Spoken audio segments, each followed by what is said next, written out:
Bob, can you just maybe unpack that a wee bit, the professionals you need to talk to and why that's important, why you communicate, how you communicate is important there?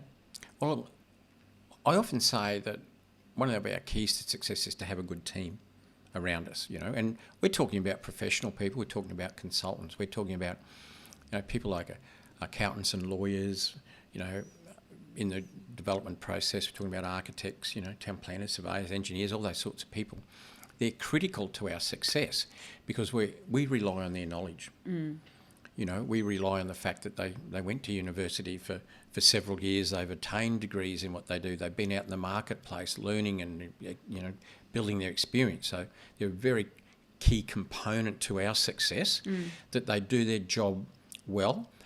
But in order for them to do their job well, there needs to be good communication, because you can't just, let's say we're going to do a duplex, you can't just go to an architect and say, can you whip me up some good plans for a duplex? Well, you can. And leave it at that. You can, but don't know how far that's going to go. So they need some direction, and it needs to come from you. Well, where is it?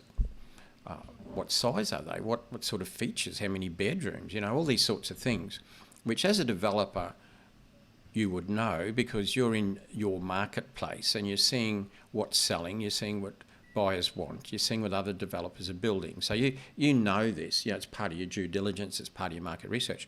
So you have to relay that to the architect, and then there's a brief. I mean, within our course, we've got an architect's brief where you fill in all the bits and pieces. But communication, and that's only in this example of an architect.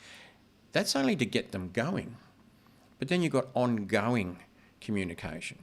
Bob, I just have to interrupt there. You just said some really useful things that I wasn't even expecting to come up in this podcast, but a couple of things. One is obviously you have to know your stuff, so you need to know what you need to ask, because ultimately they are the person that's had all the education, but you need to know that they've ticked off everything you need to know. You can't always just trust what somebody says.